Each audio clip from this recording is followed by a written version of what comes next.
আসসালামু আলাইকুম। এ হলো আমাদের পোষা কালিম পাখি। দেখেন মাশাআল্লাহ খুবই সুন্দর পাখিগুলা।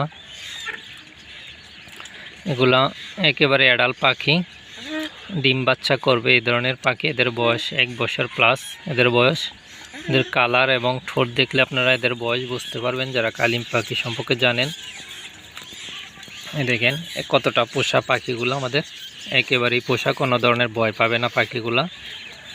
যে যারা অনেক পাখি আছে যে কাছে যাওয়া যায় না, এরা ভয় পায়, তো ওই ধরনের না। আমাদের পাখিগুলো একেবারে ছোটোবেলা থেকে পালিত, তো এই জন্য পাখিগুলো একেবারেই পোষা। দেখেন এদেরকে আমরা কিন্তু কাঁচা ঘাস খাওয়াই,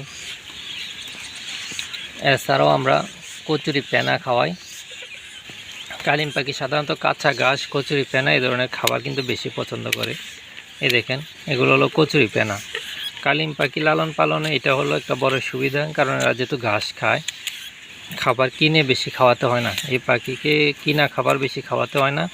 আপনার চাইলে খুব ঘাস দিয়ে কিন্তু এই পাখি লালন পালন করতে পারবেন। দিনে 1 থেকে 2 বার যদি কিছু পরিমাণ খাবার দেন, ফিড অথবা ভাত এই ধরনের খাবার দিতে পারেন। আর বাকি টাইম কিন্তু আপনারা এদেরকে ঘাস দিয়ে রাখতে পারবেন। যে কোনো ধরনের নরম ঘাস, কচুরি পেনা, বড় পেনা, ছোট পেনা, এগুলো দিয়ে কিন্তু এদেরকে আপনারা লালন পালন করতে পারবেন। এই জন্য কালিম পাখি লালন পালনে খরচ খুবই কম হয়।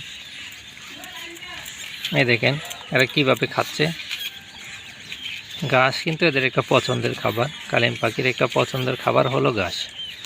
এখানে আমাদের কিছু বড় সাইজের কালিম পাখি আছে, এছাড়াও বাচ্চা পাখি আছে। এই দেখেন এগুলো হলো জোড়া। যে প্রত্যেকটা পাখি কিন্তু পোষ মানা, একেবারে জোড়া পাখি।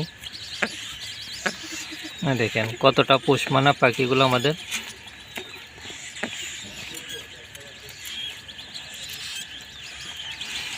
আর এই পাখিগুলো এদের মূল আকর্ষণ হলো এদের কালারের কারণে কিন্তু পাখিগুলো সবচেয়ে বেশি আকর্ষণ হয়।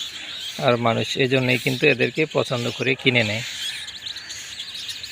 এই দেখেন খুবই সুন্দর কিন্তু। এছাড়াও এদিকেও আমাদের পাখি রয়েছে।